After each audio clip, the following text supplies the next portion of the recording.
السلام علیکم ورحمۃ اللہ وبرکاتہ۔ الحمد للہ الحنان المنان الذي خلق الإنسان وعلمه البيان، والصلاة والسلام على رسوله سيد الإنس والجان وعلى آله وأصحابه ذوي الخير والإحسان، أما بعد فأعوذ بالله من الشيطان الرجيم، بسم الله الرحمن الرحيم۔ أَمَّن يُجِيبُ الْمُضْطَرَّ إِذَا دَعَاهُ وَيَكْشِفُ السُّوءَ وَيَجْعَلُكُمْ خُلَفَاءَ الْأَرْضِ أَإِلَٰهٌ مَّعَ اللَّهِ إلى آخر هذه الآية۔ صدق الله مولانا العظيم وبلغنا رسوله النبي الأمين المتين المختار الكريم، ونحن على ذلك لمن الشاهدين والشاكرين والحمد لله رب العالمين۔ بارگاہ رسالت معاب صلی اللہ علیہ وسلم میں درود پاک کا ہدیہ پیش کریں۔ اللہم صلی وسلم علی سیدنا محمد معدن الجود والکرم، منبع العلم والحلم والحکم، وآلہ الکرام وابنہ الکریم، وبارک وسلم صلاة دائمة سرمدا ابدا۔ عزیزان گرامی وقار، ہمارا ایمان اور ہمارا عقیدہ مسلمان ہونے کی وجہ سے اس طور پر ہے کہ ہم اپنے خدا سے پیدائش سے لے کر موت تک جڑے ہوئے ہیں، اور ایک لمحہ بھی ہمارا ایسا نہیں کہ ہم اس کی بندگی سے خارج ہوئیں۔ وہ خدا ہر پل ہمارا خدا ہے، اور ہم بندے ہر لمحہ اس کے بندے ہیں۔ ہماری زندگی میں کوئی ایسا لمحہ آ ہی نہیں سکتا جس میں وہ خدا نہ ہو، اور کوئی ایسی گھڑی آ نہیں سکتی جس میں ہم بندہ ہونے سے خارج ہوئے ہوں۔ یہ عقیدہ اسلامی عقیدہ ہے، اور کوئی بھی دنیا کا کتنا بھی بڑا انسان ہو، ساری قوتیں طاقتیں حاصل کر کے بھی خدا نہیں بن سکتا، جبکہ اللہ عز و جل نے قرآن عظیم میں اپنے حبیب آخری نبی محمد مصطفیٰ صلی اللہ تعالیٰ علیہ وسلم کو کل کائنات کے سارے اختیارات عطا کر دیے۔ اللہ عز و جل وہ خالق کائنات ہے، رب ذوالجلال ہے، اس کی بات بہت بڑی، لیکن نبی کونین صلی اللہ تعالیٰ علیہ وسلم کو سب کچھ عطا کر دیا گیا تھا کائنات میں۔ زمینوں کے خزانوں کی چابیاں آپ کے حوالے، آسمانوں پر آپ کا سفر، شجر و حجر کو آپ کے لیے مطیع و فرما بردار، جنات و انسانوں میں آپ کی امت، ساری دنیا پر آپ کی بر و بحر پر قائم کی گئی۔ لیکن ساتھ ہی نبی کونین صلی اللہ تعالیٰ علیہ وسلم کو یہ بھی فرمایا گیا، کیا کہا گیا؟ دنیا میں طاقت اگر کوئی حاصل کیا ہے اب تک تو کہاں تک کی کیا ہوگا؟ اگر کوئی فرعون بن گیا اور کائنات یعنی دنیا کے ظاہری حصوں پر اس نے حکومت قائم کر لی ہوگی۔ قارون مال و دولت کے خزانے جمع کر کے ایک حصے پر قبضہ تو حاصل کر چکا ہوگا، شداد بے پناہ مال سے نقلی جنت بنانے کی کوشش تو کیا ہوگا، لیکن ان سب کے علاوہ بغیر محنت کیے اللہ عز و جل نے محبت میں میرے آقا صلی اللہ علیہ وسلم کو جو دیا ہے وہ پوری دنیا کے خزانوں سے زیادہ ہے۔ چاند پر کسی کی آج تک حکومت نہ چل سکی مگر میرے مصطفیٰ کی انگلیوں سے وہ شق ہو جاتا ہے۔ سورج کو کسی نے آج تک آنکھ نہ دکھائی مگر وہ نبی کونین کی انگشت اٹھنے کی دیر ہے کہ پلٹ آتا ہے۔ پتھروں سے پانی کا جاری ہونا تو دیکھا گیا ہے، لیکن مصطفیٰ کریم صلی اللہ علیہ وسلم نے اپنی انگشت مبارک سے پانی جاری کر کے دکھایا۔ سارے معاملات یہ قوت و طاقت کے ہیں، باوجود اس کے رب ذوالجلال نے کیا فرمایا؟ قل انما انا بشر مثلکم، اے محبوب آپ فرما دیں میں بھی بشر ہوں۔ یہاں خدائی کا تصور ہی نہ آنے پائے۔ انسان کی بندے کی سب سے بڑے کمال کی بات کیا ہے؟ ہمارے لیے سب سے بڑے کمال کی بات کیا ہے؟ ہمیں اس کا بندہ بن کر کے رہنا، یہ سب سے بڑا اعزاز ہے۔ بندگی سب سے بڑا اعزاز ہے، یہ کمال کی بات ہے۔ دیکھیں حضور پاک صلی اللہ تعالیٰ علیہ وسلم کو اللہ عز و جل نے کئی القاب سے یاد فرمایا ہے قرآن پاک۔ یا ایہا النبی، یا ایہا الرسول، یا ایہا المزمل، یا ایہا المدثر، یاسین، طٰہٰ، کئی میرے نبی کے نام یاد کیے، لیکن ایک مرتبہ بارگاہ رسالت مآب صلی اللہ علیہ وسلم نے کسی نے پوچھا، صحابی نے، آقا کونین صلی اللہ علیہ وسلم کو ان سب لقبوں میں کون سا اچھا لگتا ہے؟ جب رب آپ کو پکارتا ہے، اللہ عز و جل پکارے اور وہ بھی اپنے نبی کو کیسے القاب سے، بہت اچھے القاب سے۔ حضور پاک صلی اللہ تعالیٰ علیہ وسلم فرماتے ہیں مجھے رب تبارک و تعالیٰ کے کلام میں سب سے زیادہ پسند اس وقت بات آتی ہے جب وہ یہ کہتا ہے سبحان الذی اسریٰ بعبدہ، پاک ہے وہ ذات جس نے اپنے بندے کو سفر کرایا۔ جب رب مجھے بندہ کہتا ہے تب مجھے کمال کی بات نظر آتی ہے، اس لیے کہ انسان کے لیے دنیا میں سب سے بڑے فخر کی بات یہ ہے کہ مولا اسے بندہ کہہ دے، بندہ ہی بن جانا، یہ سب کمال کی بات، سب سے بڑا کمال ہے، اعزاز ہے انسان کی زندگی میں۔ عبودیت جس کو کہتے ہیں، بندگی جس کو کہتے ہیں، وہ انسان حاصل کر لے اور اسی پر اس کی پوری زندگی ختم ہو جائے۔ اللہ تعالیٰ نے بھی کیا فرمایا؟ ما خلقت الجن والانس الا لیعبدون، میں نے انسان اور جنات کو اس لیے پیدا کیا ہے کہ وہ میرے بندے بنے، عبادت کریں میری۔ عبد یہاں پر بھی لفظ آیا ہے۔ میں آپ کو بندگی کے متعلق یہ بات بتا دوں کہ اللہ عز و جل کا بندہ بن کر کے رہ جانا، یہ تعلق جو رب ذوالجلال سے ہے، وہ جب کمال کو پہنچتا ہے تو پھر بندہ دنیاوی حاجات سے بری ہو جاتا ہے، کائنات کی ہر چیز سے وہ بے نیاز ہوتا ہے، کیونکہ اسی کو فنا فی اللہ کا درجہ کہا جاتا ہے۔ فنا فی اللہ کیا ہے؟ اللہ کی محبت میں ایسا غرق ہو جانا جس کو شاعر نے کہا ہے خودی کو کر بلند اتنا کہ ہر تقدیر سے پہلے خدا بندے سے خود پوچھے بتا تیری رضا کیا ہے۔ یہ محویت کا عالم، فنائیت کا عالم، کہ پھر بندہ دنیاوی چیزوں کی طرف نہیں لو لگاتا، کائنات کی ہر چیز سے اسے اللہ تعالیٰ بے نیاز کر دیتا ہے۔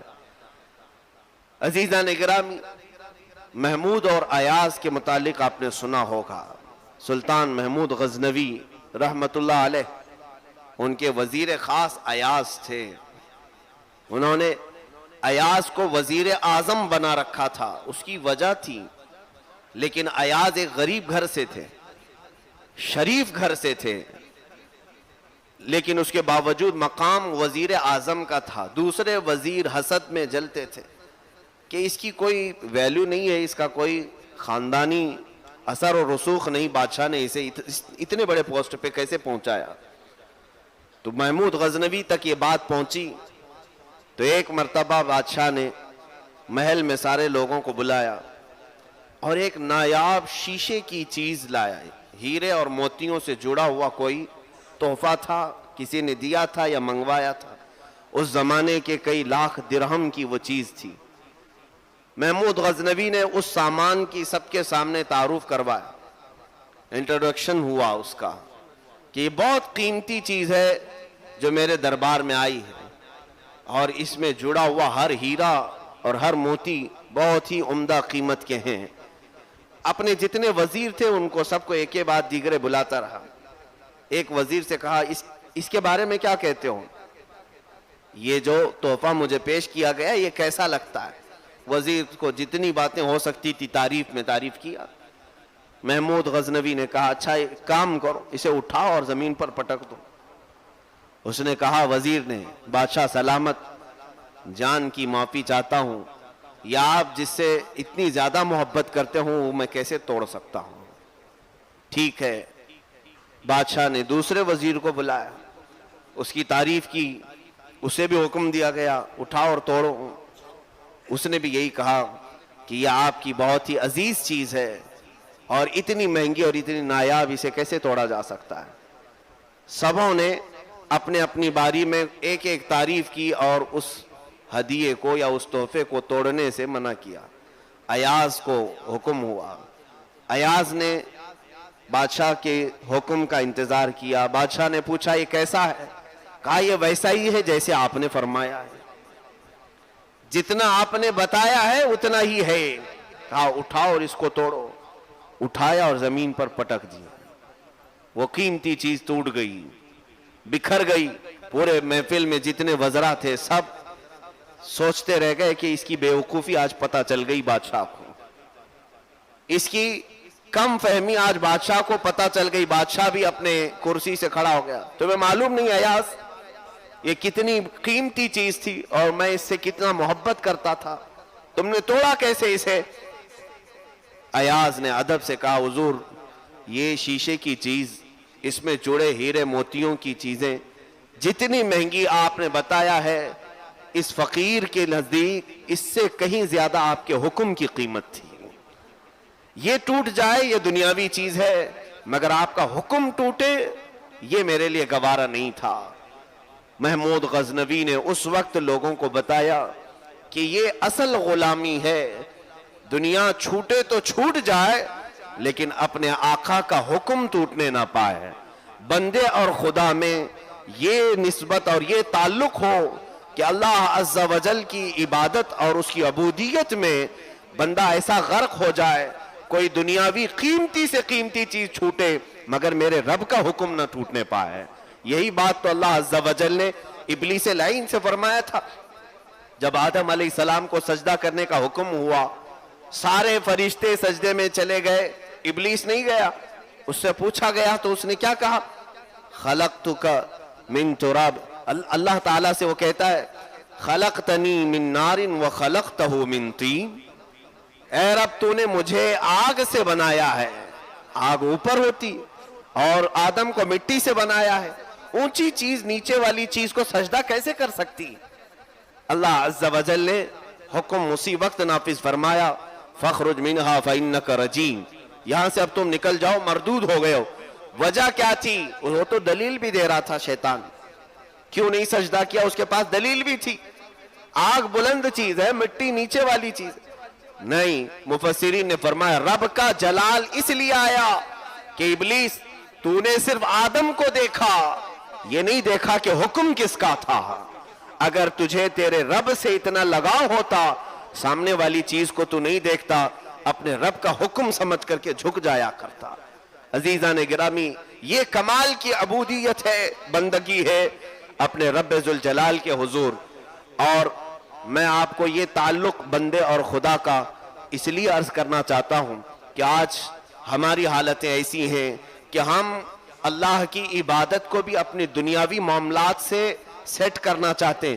اگر میری زندگی سے کچھ ٹائم بچ گیا تو ادھر یوز کر لوں گا، اور ٹائم ایسا ہونا چاہیے جو میرا خالی ہو نماز کا، قرآن اللہ کا کلام پڑھنے کے لیے بھی مجھے ایسا وقت چاہیے جو میری ڈیوٹی سے نہ ٹکراتا ہو۔ اس دین کو تو ہم نے خیراتی دین بنایا ہے کہ ہمارے زندگی سے جو بچا ہوا وقت ہے وہ اللہ کو دینے کی کوشش کریں۔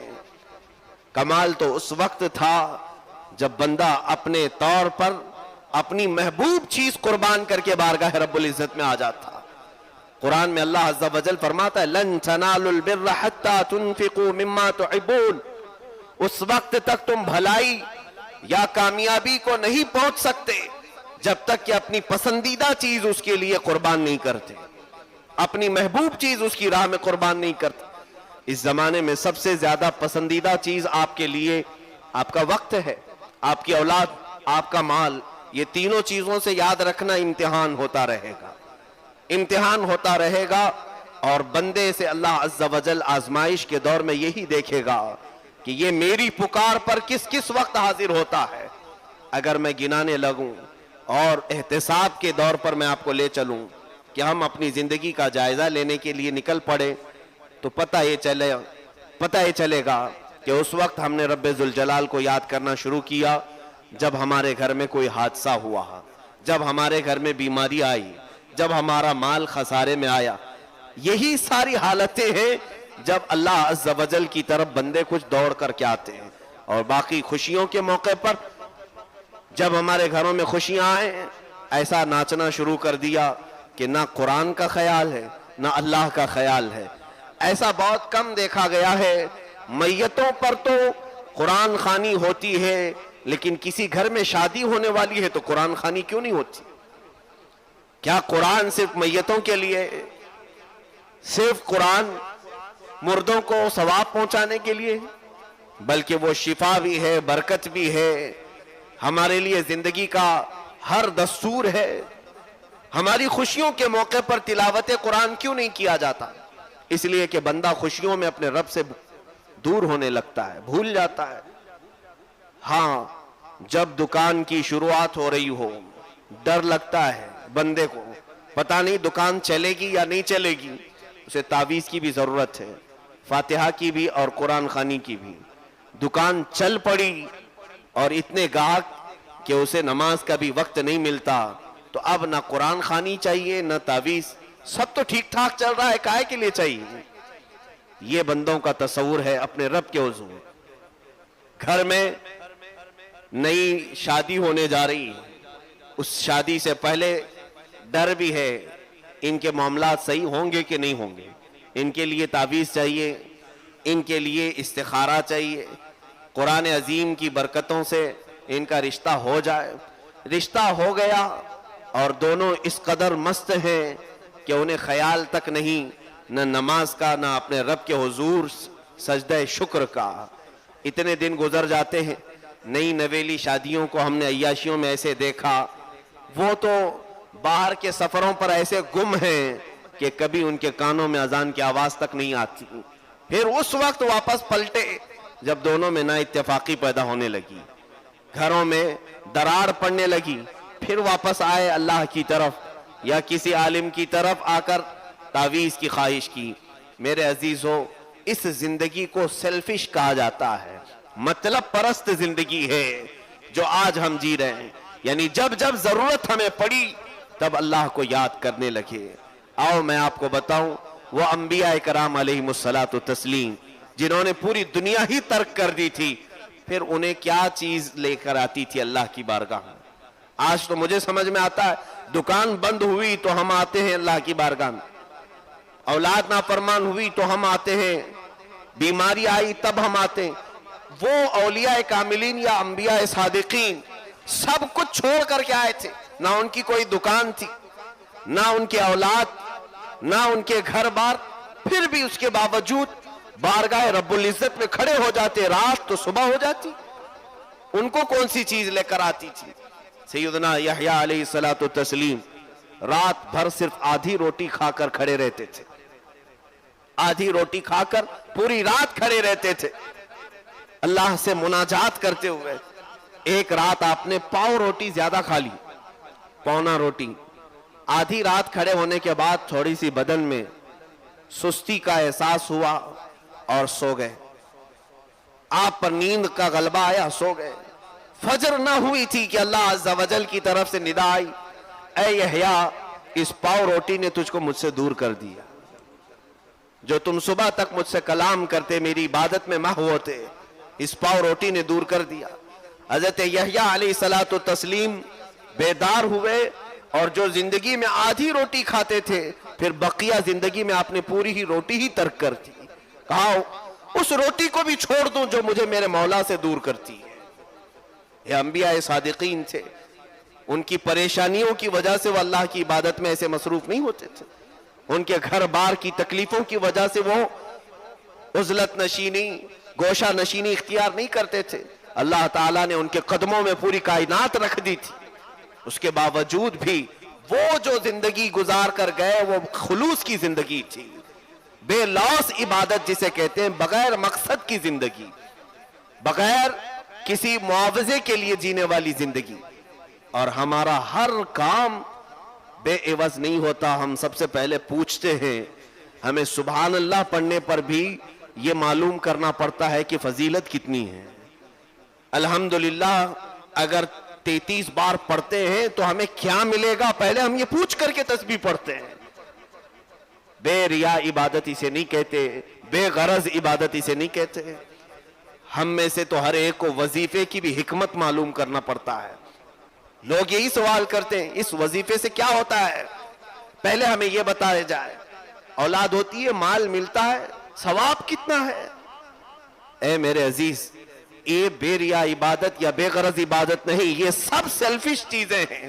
اپنے غرض سے، اپنے فائدے کے لیے، اپنے نفع کے لیے بندہ عبادت کر رہا ہے. باوجود اس کے میرا رب تمہاری اس طرح کی ہوئی عبادتوں کو بھی ضائع نہیں کرتا، اس پر بھی ثواب دے رہا ہے، اس پر بھی ثواب دے رہا ہے. کیا وہ اللہ نہیں جانتا کہ ہمارے دلوں میں حالات کیا ہیں؟ ہم کس لیے آ کر کے تسبیح گھما رہے ہیں؟ کس لیے ہم وظیفوں پر مصروف ہیں؟ وہ جانتا ہے، اس کے باوجود رب ذوالجلال ہمیں اس پر اجر و ثواب بھی دے رہا ہے. اے میرے عزیزو، سیدہ کائنات فاطمہ الزہرا رضی اللہ تعالیٰ عنہ، جن کی عبادتوں کا حال یہ تھا، ان کو ضرورت کس کام کی تھی دنیا میں؟ انہوں نے تو کپڑے تک ترک کر دیے تھے، عمدہ لباس نہیں. انہیں گھر میں حضرت علی رضی اللہ تعالیٰ عنہ 2 درہم لا کر کے دیں تب بھی گھر چلاتی. 3 دن تک اگر 2 درہم نہ آئے تب بھی گھر چلاتی. شکایت تھی نہیں، ان کی خواہشات نہیں تھی دنیا کی. ہاں، ہم میں سے میں یہاں پر احتساب کرا رہا ہوں، ہر ایک کی دعا کا وقت کون سا ہے؟ ہماری دعاؤں کا وقت عام طور پر ہماری ضرورتوں کی وجہ سے ہوتا ہے. اگر ضرورت نہیں ہے دنیاوی تو ہم دعا کرنا بھی چھوڑ دیتے ہیں. ہم دعا نہیں کرتے، ہماری ضرورتیں ہم سے دعا کرواتی ہیں. اور وہ بے ضرورت دعا کرتے تھے. صرف اس لیے فاطمہ الزہرا رضی اللہ تعالیٰ عنہ کا حال یہ تھا، رسول کریم صلی اللہ تعالیٰ علیہ وسلم ان کے فاقہ کی تعریف فرماتے تھے. سید الانبیاء فاطمہ الزہرا کے فاقہ کشی کی تعریف کرتے تھے، اس طور پر کہ حضرت ابو ایوب انصاری کے گھر پر میرے آقا دسترخوان پر بیٹھے ہیں. حضرت ابو ہریرہ فرماتے ہیں رسول کریم صلی اللہ علیہ وسلم 2 دن سے بھوکے تھے اور آپ کے پیٹ پر پتھر بندھے ہوئے تھے. حضرت ابو ہریرہ فرماتے ہیں ہم دسترخوان پر بیٹھے، ابو ایوب انصاری نے بکری ذبح کی اور گوشت کا سالن بنا کر ہمارے سامنے پیش کیا. رسول کریم صلی اللہ تعالیٰ علیہ وسلم فرماتے ہیں 1 کٹوری اور دے دو، سالن کو آدھا کر دو. آدھا کیا تو فرمایا جاؤ میری بیٹی فاطمہ کو دیا، اس کا 8 دن سے فاقہ چل رہا ہے.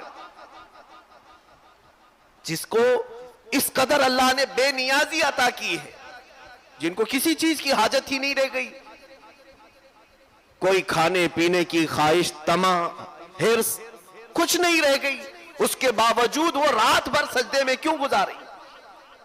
خواتین، قریش کی خواتین نے پوچھا، اے سید کائنات، سید الانبیاء کی دختر، آپ اللہ تعالیٰ سے مانگتی کیا ہیں؟ پھر دیکھا جائے تو آپ کے گھر میں ہوتا کچھ بھی نہیں. ایک ٹوٹی چٹائی ہے جس پر بچے اور آپ آرام کرتے ہیں، چکی ہے جس کو پیس پیس کر کے ہاتھوں میں چھالے پڑ گئے، اور تو کچھ ہے نہیں. مانگتی کیا ہو پھر اپنے رب سے؟ اور آپ کے متعلق تو یہ ہے، آپ نے جس کے لیے ہاتھ اٹھایا اللہ نے اس کو دے دیا. وہ اہل بیت کا گھرانہ ہے، حضور پاک صلی اللہ علیہ وسلم کی صاحبزادی، ان کے گھر میں تو جبرائیل بھی بے اجازت نہیں آتے تھے. وہ جس کے لیے مانگے اللہ دے دے. فاطمہ آپ دعا کرتی ہو اپنے لیے، مانگتی کیا ہو؟ حضرت فاطمہ زہرا رضی اللہ تعالیٰ عنہ فرماتی ہیں تم کیا سمجھتی ہو مانگنے کا مطلب یہی کہ گھر مانگ لیں، اپنی جائیداد مانگ لیں، بچوں کے لیے فلاح و بہبودی مانگ لیں، بیماریوں سے شفا مانگ لیں؟ مانگنے کا مطلب یہی ہے؟ فاطمہ الزہرا فرماتی میں اپنے رب کے حضور جو دعا کرنے کے لیے سجدے میں جاتی ہوں، مانگتی ہوں، تو صرف اس لیے کہ اللہ عز و جل نے فرمایا جو بندہ مجھ سے نہیں مانگتا میں اس سے ناراض ہوں. اللہ عز و جل کا یہ اصول ہے. دنیا میں ہوتا کیا ہے، ہم کسی سے مانگ لیں تو منہ ٹیڑھا ہو جاتا ہے. کوئی چیز مانگ کر کے دیکھو منہ بگڑ جائے گا. اور مولا کا اصول یہ ہے، رب ذوالجلال کا، بندہ اگر اس سے نہ مانگے تو ناراض ہوتا ہے.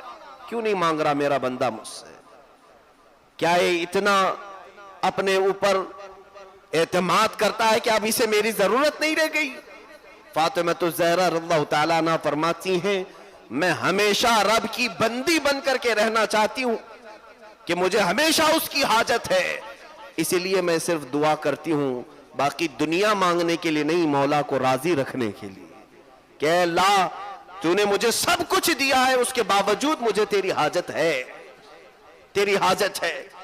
آج ہماری حالت کیا ہے؟ ہمارے پاس تو دعا کا وقت نہیں رہ گیا۔ ہم اکثر تو یہ دیکھتے بھی رہتے ہیں میرے عزیزو، اس وقت جمعہ میں پہنچے جب امام خطبے میں کھڑا ہو، اور اس وقت نکل گئے ابھی جب امام کا سلام بھی مکمل نہیں ہوا تھا۔ ہمیں اتنی تیزی ہے اور اتنی جلدی ہے، ہم اجتماعی طور پر بارگاہ رب العزت میں مانگنے کا سلیقہ بھی نہیں ہے۔ یاد رکھنا، مسجد میں کوئی آیا اور بغیر دعا کیے چلا گیا، رب ذوالجلال کی رحمت اس سے روٹھ جاتی ہے، اللہ اس سے ناراض ہے۔ اس کی وجہ کیا ہے؟ رب تعالیٰ فرشتوں میں اعلان فرماتا ہے اس بندے کو اب مجھ سے حاجت نہیں رہ گئی، یہ اب میرا محتاج نہیں رہا، اس لیے تو نہیں مانگ رہا ہے۔ عزیزان گرامی، میں نے آیت کریمہ دعا کے سلسلے میں ہی تلاوت کی تھی۔ اللہ تعالیٰ فرماتا امن یجیب المضطر اذا دعا ویکشف السوء ویجعلکم خلفاء الارض االہ مع اللہ۔ 20ویں پارے کی شروع کی آیتیں ہیں، اللہ تعالیٰ ہم سے سوال کر رہا ہے کون ہے جو مصیبت زدہ لوگوں کی آواز کو سنتا ہے، پریشان حالوں کی آواز کو سنتا ہے اور ان کی پریشانیوں کو دور کرتا ہے۔ االہ مع اللہ، کیا اللہ کے سوا کوئی دوسرا ہے؟ جواب دو، اللہ کے سوا کوئی دوسرا ہے؟ اللہ قرآن میں پوچھتا ہے۔ جب تمہارا عقیدہ اور یقین یہ ہے کہ ہم سب کی آوازیں وہ سنتا ہے، تو پھر مانگنے کا ہمارے پاس وقت کیوں نہیں رہ گیا؟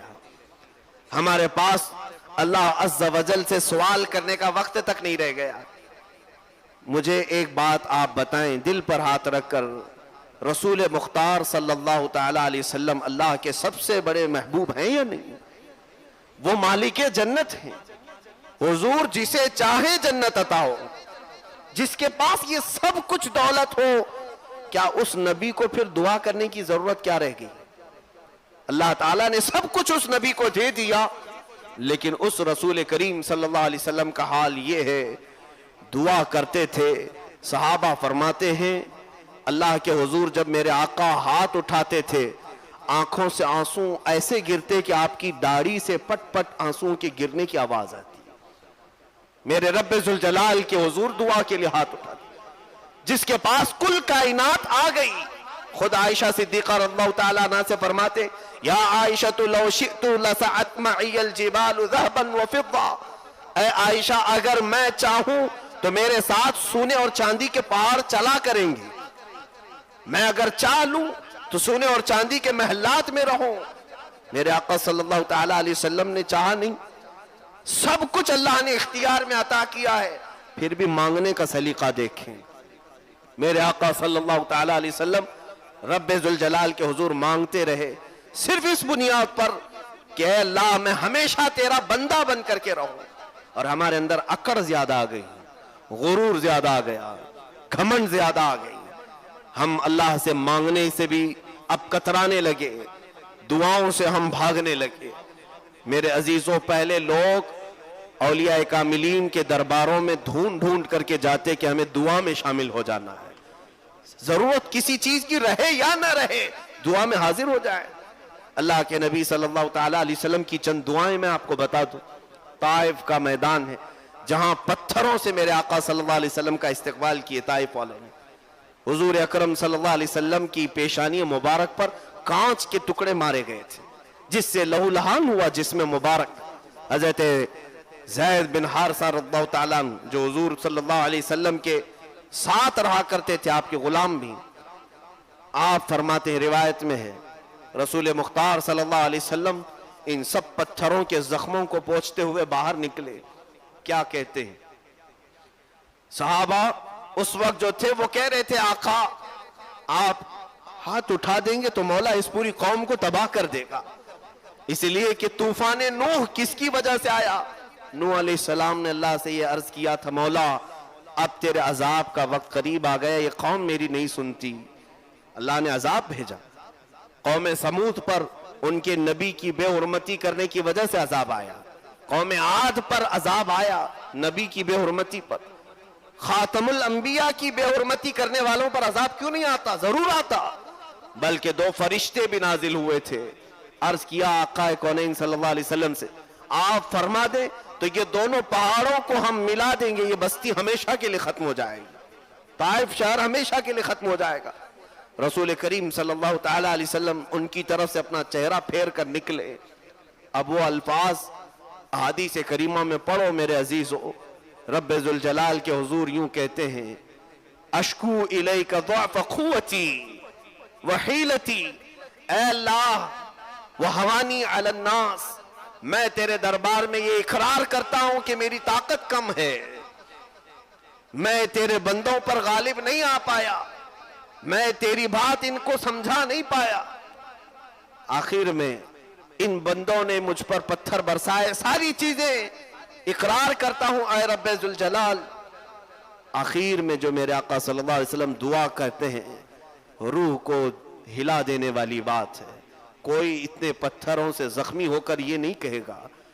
آقا کونین صلی اللہ علیہ وسلم عرض کرتے ہیں یا رب ذوالجلال, یا اللہ ان لم یکن غضبک علی فلا ابالی, اگر میرے ان تمام تبلیغی کام سے تو ناراض نہیں ہے تو مجھے اس کا کچھ فرق نہیں پڑے گا.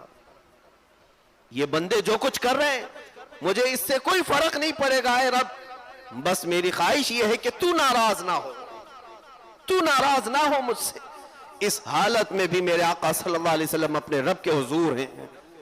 اب جنگ بدر میں آپ دیکھیں صحابہ اکرام کو لے کر کے چلے ہیں رسول کریم صلی اللہ علیہ وسلم. رمضان کا مہینہ ہے, نہتے ہیں صحابہ, اور تقریباً 160 کلومیٹر کا سفر پیدل جانا, پہاڑیوں کا راستہ, اور سخت ترین شدت کی گرمی میں سے صحابہ جب میدان بدر میں پہنچے, اب سامنے کفار و مشرکین کو دیکھ کر صحابہ تھوڑے سے سہم گئے. عرض کی آقا ہم میں سے کوئی بھی سامان جنگ کے ساتھ حاضر نہیں آیا, اور کفار و مشرکین قریش ساری ضرورتوں کے ساتھ لیس ہو کر آئے ہیں, اب ہمارے ساتھ مقابلہ کیسے ہوگا؟ اللہ کے نبی صلی اللہ علیہ وسلم کو اللہ تعالیٰ نے کائنات کے اختیارات عطا کیے ہیں. حضور کو صرف ہاتھ اٹھانے کی دیر ہے. کیا نبی کونین صلی اللہ علیہ وسلم یہ کہہ دے اے زمین ان سب کو نگل جا, تو کیا زمین نہیں نگلتی؟ حضور کے حکم ہوئے بھی. سراقہ جب پکڑنے کے لیے نکلے حضور کی ہجرت کے موقع پر حضور نے فرمایا بھی تھا اے زمین سراقہ کو پکڑ لے. زمین پھٹ گئی اور سراقہ اندر چلے گئے. 3 مرتبہ ایسے ہوا تھا. موسیٰ علیہ السلام نے قارون کو دفن کرنے سے پہلے کیا فرمایا تھا؟ اے زمین قارون کو نگل جا اور اس کی خزانوں کو نگل جا. نبی کا حکم پاتے زمین چر جاتی ہے, اندر چلے جاتے. جنگ بدر میں حضور یہ کیوں نہیں کرتے؟ یہاں 313 نہتے صحابہ ہیں, 1000 سے زیادہ کفار و مشرکین لہراتی ہوئی تلواروں کے ساتھ آئے. اللہ کے نبی صلی اللہ علیہ وسلم کو صرف اتنی کہنے کی دیر ہے اے زمین ان پورے عرب کے قریش کفار و مشرکین کو نگل جا. نگل جاتی زمین نہیں. سارے صحابہ کو جمع کرتے ہیں, رات کا وقت ہے, سب کو ایک چوٹی پر جمع کر کے میرے آقا صلی اللہ علیہ وسلم فرماتے سجدہ کرو اپنے رب کے حضور. سجدے سے سر اٹھانے کے بعد دعا دیکھیں, یہ آج بھی احادیث کریمہ میں موجود ہے. دعا مومن کا ہتھیار ہے. اللہ کے حبیب صلی اللہ علیہ وسلم ہاتھ اٹھا کر اپنے رب سے کہتے اے اللہ ہم سے جتنی طاقت تھی استطاعت تھی ہم سب میدان میں پیش کر چکے, ہم آ گئے ہیں, بغیر تلواروں کے آئے ہیں, جیسے بھی آئے ہیں اے رب تیری رضا کے لیے آ گئے. اب اگر تیرے ان عبادت کرنے والے بندوں کو تو فتح نہیں عطا کرے گا لن تعبد ابدا, پھر قیامت تک تیری عبادت کرنے والا کوئی نہیں آئے گا. یہ محبوبیت کے جملے ہیں, جبکہ نبی جانتے تھے اسلام کو قیامت تک چلنا ہے, لیکن یہ شان محبوبی ہے جس میں اللہ کے حبیب اپنے رب سے کہہ رہے تو فتح نہیں عطا کرے گا تو پھر اسلام کن کی نسلوں سے چلے گا. رب ذوالجلال کے حضور مانگنے کا یہ سلیقہ ہے, جبکہ صحابہ کو معلوم ہے یہ نبی اگر ہاتھ اٹھا دے تو ویسے ہی زمین نگل جائے گی, دھسم ہو جائیں گے, بھسم ہو جائیں گے, لیکن اپنے رب کے حضور مانگنا حضور اکرم صلی اللہ علیہ وسلم کا یہ عمل بتاتا ہے کہ آقا اپنے بلند و بالا مقام پر ہونے کے باوجود بھی دعا اس لیے کرتے تھے کہ اے بندو دیکھو میں اللہ کا محتاج مرتے دم تک رہوں، آخری وقت تک رہوں، اپنی آخری سانسوں تک رہوں۔ اور ہمارا زندگی میں حال یہ ہو گیا، اللہ کے نبی صلی اللہ تعالی علیہ وسلم جو دعائیں کرتے تھے، آپ دیکھیں دعاؤں کی پوری لمبی ایک فہرست ہے، قرآن میں اللہ نے سکھایا ہے ربنا آتنا فی الدنیا حسنہ۔ اس سے پہلے کہ آپ ایک ٹکڑے کو کبھی ہم پڑھتے نہیں، لیکن قرآن جب پڑھیں گے تو آپ کو احساس ہوگا۔ اللہ فرماتا وَمِنْهُمْ مَنْ يَقُولُ رَبَّنَا آتِنَا فِي الدُّنْيَا حَسَنَةً وَفِي الْآخِرَةِ حَسَنَةً وَقِنَا عَذَابَ النَّارِ أُولَئِكَ لَهُمْ نَصِيبٌ مِّمَّا كَسَبُوا۔ اللہ فرماتا جن لوگوں نے یہ کہا اللہ کی بارگاہ میں، جن لوگوں نے یہ کہا اے ہمارے رب ہمیں دنیا کی اچھی چیزیں دے اور آخرت میں اچھی چیزیں دے، اور آخرت میں قیامت کے دن جہنم کے عذاب سے بچا لے، اللہ فرماتا اولئک لہم نصیب مما کسبوا، یہ وہ لوگ ہیں جنہوں نے اپنی دنیا کا سب سے بڑا حصہ حاصل کر لیا۔ دعا کرنے والے کی فضیلت بھی رب تعالیٰ فرماتا ہے، جس نے اللہ سے مانگا اور وہ پا لیا۔ ایک بندے کو اللہ تبارک و تعالیٰ قیامت کے دن، یہ چیز حدیث پاک میں ہے، لوگ گھبرا جاتے ہیں آج ہم نے دعا تو کی آپ کے کہنے کی وجہ سے لیکن ملتا کچھ ہے نہیں، پتہ نہیں میری دعا قبول ہوتی ہے یا نہیں۔ یہ جملہ کبھی نہ کہیں، نا امیدی کا ہے۔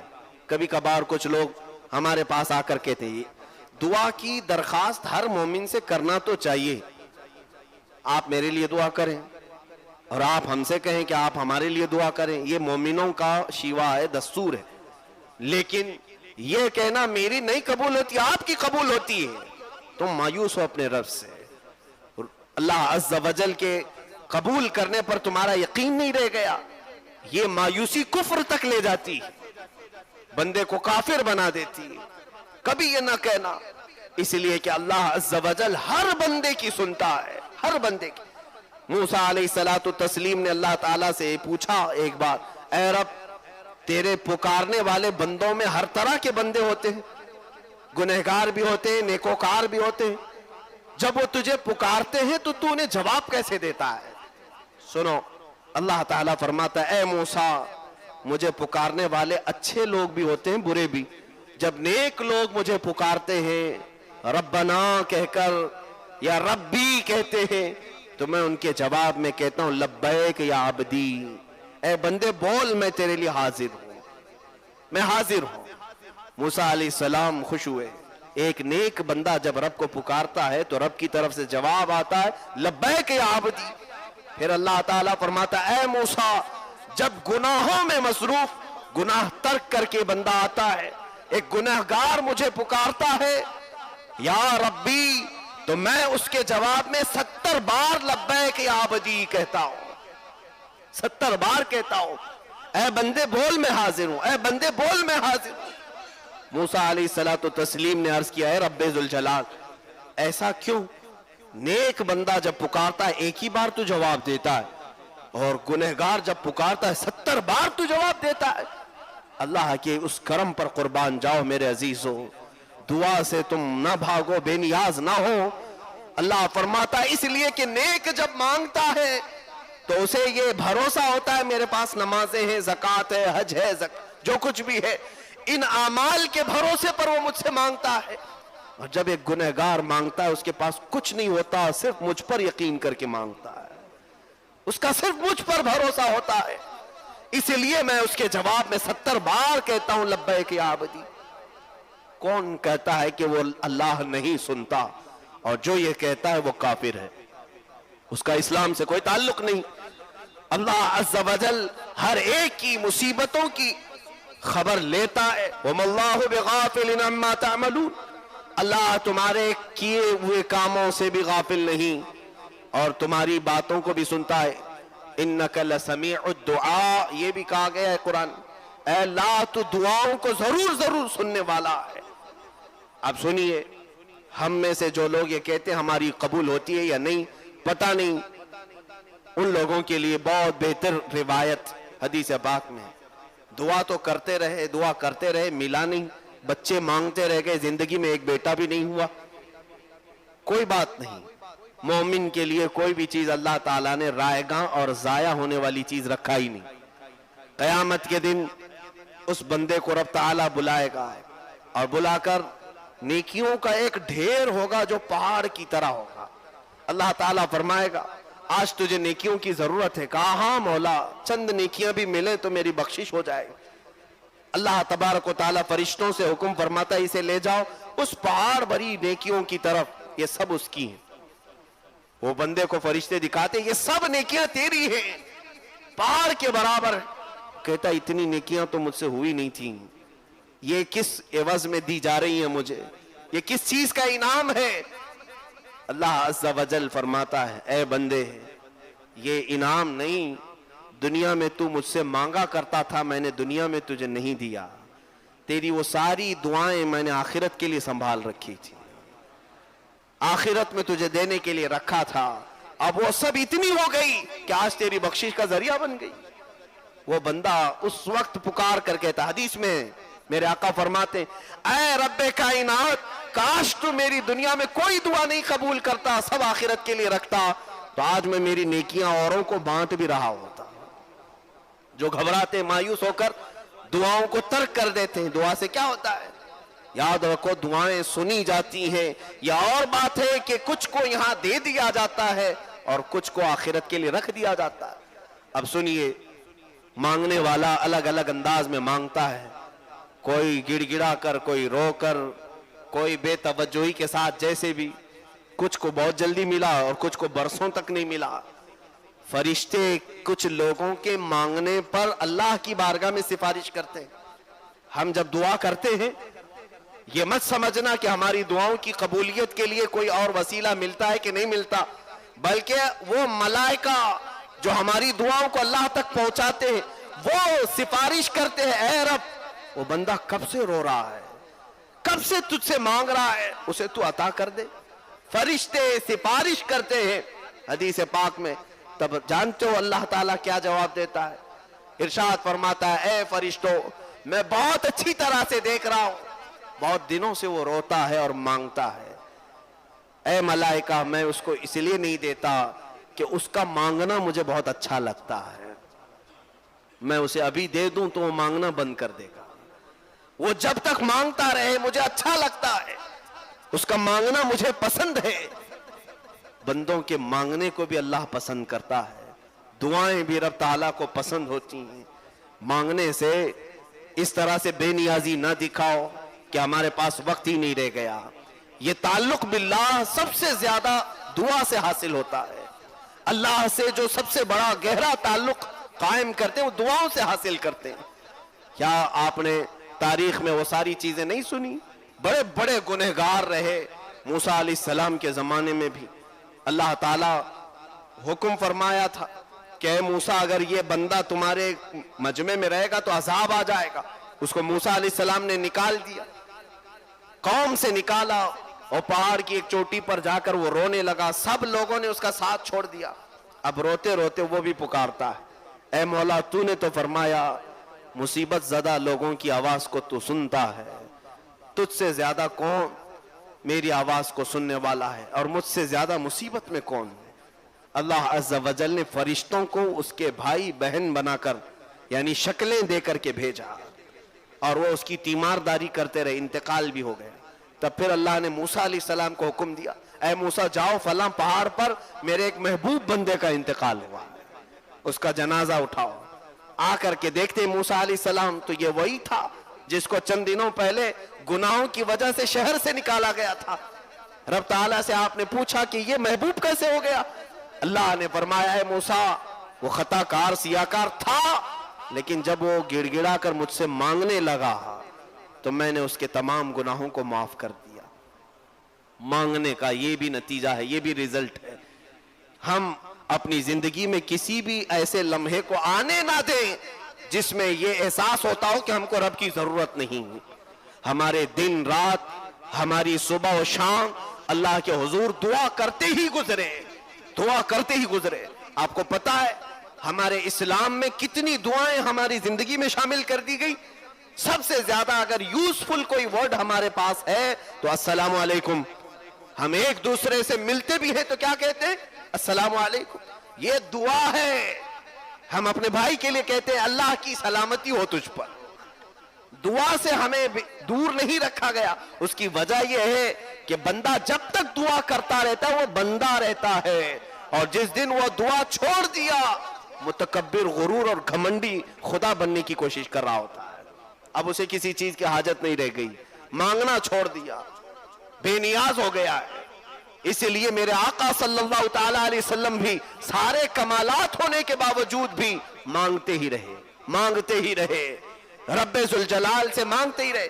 ہاں ایک بات طے ہے کہ جو اس سے مانگتا رہا اللہ پوری دنیا سے اسے بے نیاز کر کے رکھتا ہے.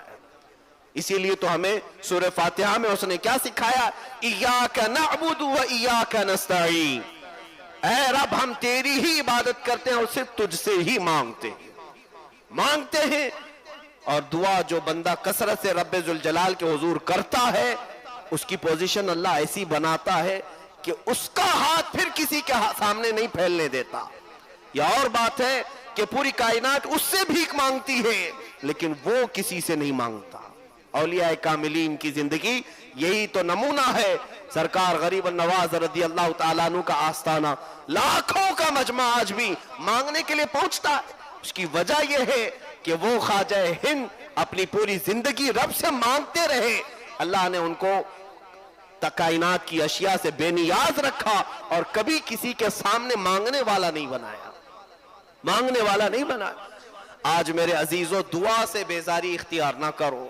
میں ان لوگوں کو تنبیہ کرنا چاہتا ہوں جو بے نیازی دکھاتے ہیں یا اپنے وقت کے کم ہونے کی شکایت کرتے ہیں. کیا تمہارے پاس اتنا بھی وقت نہیں رہ گیا دعا کے لیے کہ دو جملے رب ذوالجلال کے حضور کہہ کر کے جائیں؟ اے اللہ میں زندگی بھر تیرا محتاج ہوں اور محتاج ہی رکھ، ہمیشہ تو اپنا محتاج رکھ. یہ دعا بھی اتنی کمال کی ہے کہ اللہ کے حضور یہ بھی مت کہنا کہ اللہ مجھے کبھی محتاج نہ بنا. نہیں، محتاج رکھ فقط تیرا، دوسروں کا نہیں. اتنا تو کہہ کر کے جا سکتے ہو. اور کس کو آج یقین ہے اپنے آخری وقت کا، مرنے کا؟ کس کو آج یقین ہے کہ میں اچھے سے مر کر چلا جاؤں گا؟ کسی کو نہیں معلوم. کسی کے پاس یہ گارنٹی نہیں ہے. ایمان پر موت ہوگی، اسلام پر موت ہوگی، نیکیوں پر وفات آئے گی. جب نہیں معلوم تو اس سے مانگتے رہو، جڑے رہو. اے اللہ آج میں نیک تو ہوں، عبادت تو کر رہا ہوں، لیکن پتہ نہیں میرا آخری وقت کیسا آنے والا ہے. اے اللہ تیرے حضور میں مانگتا ہوں میرا آخری وقت صحیح سلامتی سے گزارتے. ایمان کی حالت پر اٹھا لے. کتنی دعائیں ہیں. یہ ساری دعائیں ہمیں اسلام نے تلقین کی صرف اس لیے کہ بندہ بن کر کے رہے، رب کے ساتھ جڑا رہے.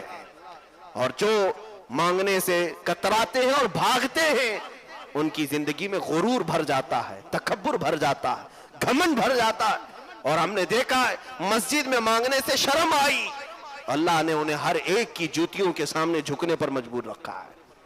وہ پھر دنیا والوں کو خوشامد کرتے رہ گئے اور چاپلوسی میں پوری زندگی گزر گئی. سیٹھوں کی چاپلوسی میں، مالداروں کی چاپلوسی میں، نیتاؤں کے جوتے اٹھانے میں، اور اسی دنیا داری میں وہ مجبور ہی رہ گئے، محتاج ہی رہ گئے. وہ کتنی پیاری زندگی شان بے نیازی کی ہے کہ مولا کے حضور مانگنے والا ہمیں بندہ بنائے. اس لیے کہ یہ مانگنا ہزار مانگنے سے بہتر ہے. وہ ایک سجدہ جسے تو گراں سمجھتا ہے ہزار سجدوں سے دیتا ہے آدمی کو نجات. مولا ہمیں پوری زندگی اپنا محتاج بنائے رکھے. اے رب ذوالجلال ہم سب کو دعا میں شامل اور کامل بنا دے. خلاق کائنات آج ہم اعتراف کرتے ہیں مولا ہم کسی بھی عمل میں بڑے نہیں ہو سکے، ہم کسی بھی عمل میں کامل نہیں ہو سکے. قدیر و جبار خدا ہماری زندگی میں ایسا کوئی لمحہ نہ لا جس میں ہم تجھ سے دور ہو جائیں یا تیری حفاظت سے نکل جائیں. اے رب ذوالجلال ہم سب کو مرتے دم تک تو اپنی بارگاہ میں مانگنے والا بندہ بنا. قیامت کے دن مولا ہم اپنی دعاؤں کا نتیجہ دیکھ سکیں. اے قدیر و جبار خدا آج تیرے دربار میں ہم یہ بھی ہاتھ اٹھا کر کہتے ہیں مانگنا ہمارا کام ہے، قبول کرنا تیرا کام ہے. اگر دنیا میں دے تو تیرا فضل ہے اور نہ دے تو تیرا عدل ہے، مگر یہ یقین ہے مولا جو کچھ بھی ہم نے مانگا وہ تو قیامت کے دن ضرور ہمیں لوٹائے گا. اے رب ذوالجلال ان پورے حاضرین کو، تمام مصلین کو ہر طرح کی آفتوں سے محفوظ فرما، ایمان پہ موت عطا فرما، ایمان پہ حشر عطا فرما. وصلی اللہ تعالی علی خیر خلقی محمد وآلہ وصحبہ اجمعین، وآخر دعوانا ان الحمدللہ رب العالمین. السلام علیکم.